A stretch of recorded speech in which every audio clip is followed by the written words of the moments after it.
Continuamos en Habla el Pueblo y en un instante seguiremos con la pregunta y el público televidente, nuestro panel. Pero antes tenemos un informe.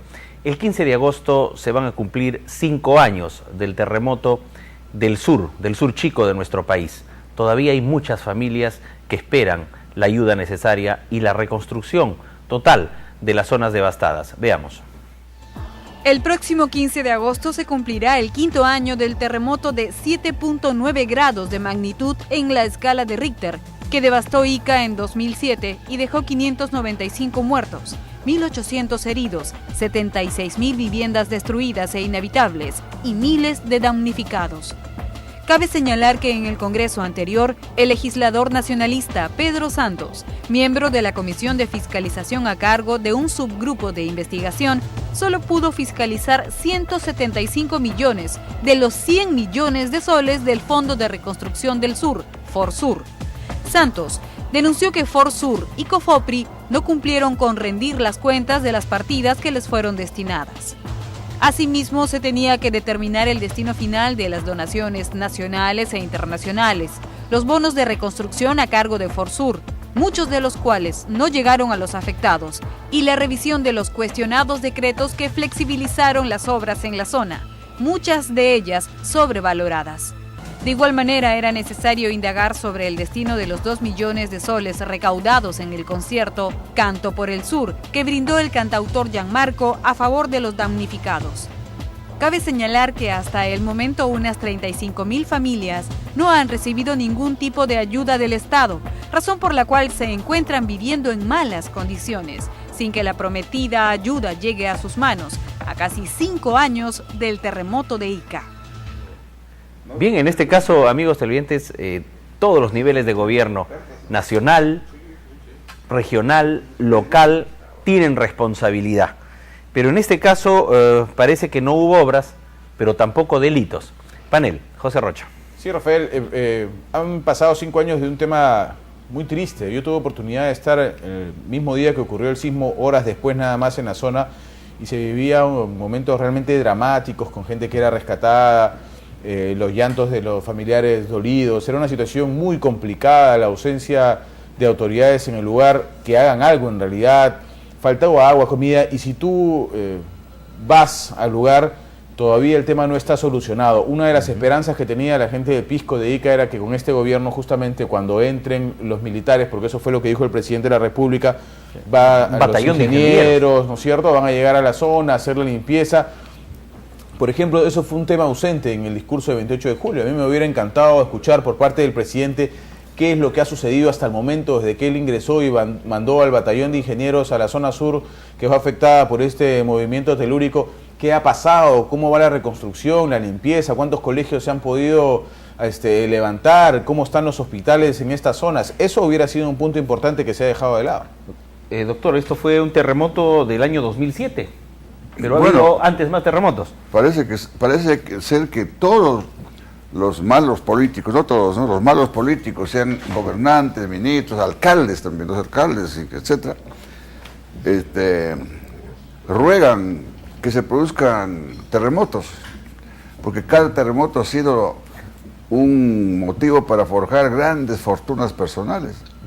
El terremoto del sur, en el Pisco, es uno de los ejemplos recientes.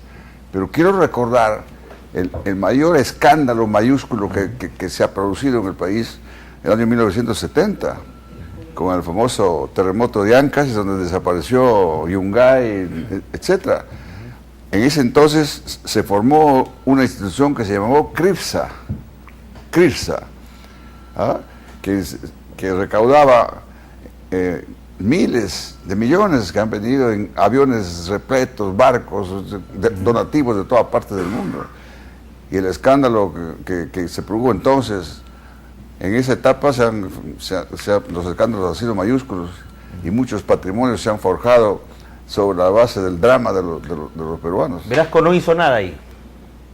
Velasco era el gobernante, pero no persiguió a nadie. En este país no se persigue a nadie por enriquecimiento ilícito. Bien, gracias. Asumen un poder, asumen un cargo, se retiran y se van a gozar de sus ahorros, de sus ahorros entre comillas. del dinero, que según un personaje dijo alguna vez que el dinero llega solo, ¿no? Algo de eso, ¿no? Sí. Que llega solo. La plata llega sola. Ahora, por ejemplo, un ejemplo que se produce todos los días, con terremoto o sin terremoto, es el robo, no de todos, no estoy generalizando, pero buen número, los alcaldes. Los alcaldes esperan que las pistas, las veredas y las calles se deterioran totalmente. No proceden a subsanar las pequeñas rajaduras permanentemente. Mejor dicho, no hay mantenimiento. Como si yo he visto en Europa, por ejemplo, que todos los días pasan cualquier huequecito que están cubriendo para que no se agrande el daño. Aquí no. Aquí se deja meses y años que se terminen de destruir las pistas, porque claro, en el resane de pequeños huequecitos, en ranuras, en el mantenimiento, no es negocio.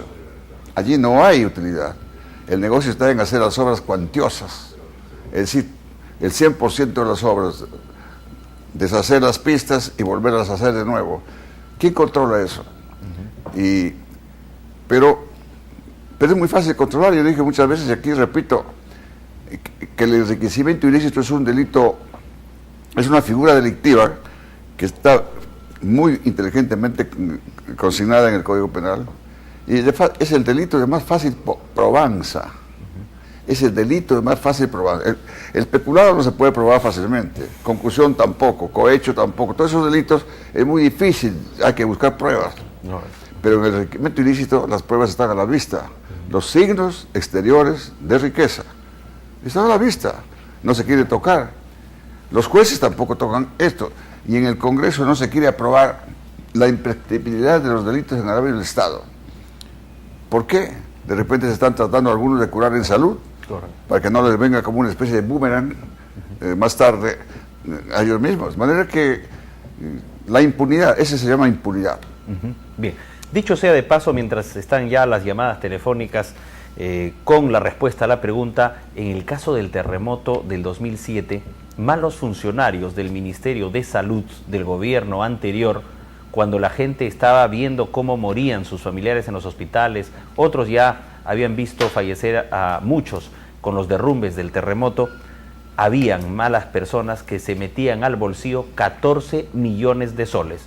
El principal artífice de ese acto de lesa humanidad está libre, está caminando por las calles de Lima y muy fresco de todo lo que pasó mientras había un dolor humano a causa de ese terremoto. Vamos con las respuestas del público. Buenas noches. Bienvenido, adelante. Buenas noches. Buenas noches. Bienvenida, bueno, ¿qué tal? solamente para preguntar, ¿por qué no hablan del terremoto que hubo en Pucallpa, un poquito más allá de Pucallpa, de Macicea? Nadie dice nada, ¿por qué los medios se callan? ¿Cuál es? Correcto. ¿Política? ¿Qué cosa es? Gracias. Ajá, muchas gracias. Siguiente participante, muy buenas noches. ¿Aló? Bienvenida al programa. Vamos con la respuesta a la pregunta. Sí, señor. Mire, yo soy de las personas que piensan que Fujimori fue uno de los mejores gobernantes que tuvimos, porque precisamente coincido con el señor Vargas Aya. Hizo pequeñas cosas, hizo el mantenimiento, por ejemplo, de la Panamericana, no solamente hizo pequeños caminos a lo largo y ancho del país, cosa que muchas de las personas que después siguieron no calcularon y lo hacen figurar como robo total. Sin embargo, tenemos al señor Toledo para comparar nada más, que hizo la interoceánica. Hace poco no le dieron mantenimiento y, por ejemplo, toda la parte de Iñapari se llevaron la gran obra esa que costó tanto dinero y, sin embargo, nadie publica eso. Muy pocos periodistas se ocupan de ese tipo de temas. ¿Cuánto hemos perdido todos los peruanos en esa obra faraónica que costó Ahora, tanto? la pregunta, señora, es, por hacer obras, aquellos gobernantes que tienen delitos, ¿hay que perdonarles sus culpas? Depende, ya le dije, depende. Si son productivos, que si se supone de que les sirve al pueblo para tener un mejor futuro, yo sí los perdonaría. Pero personas, como por ejemplo, como Alan García y Toledo, no les disculpo nada. Gracias.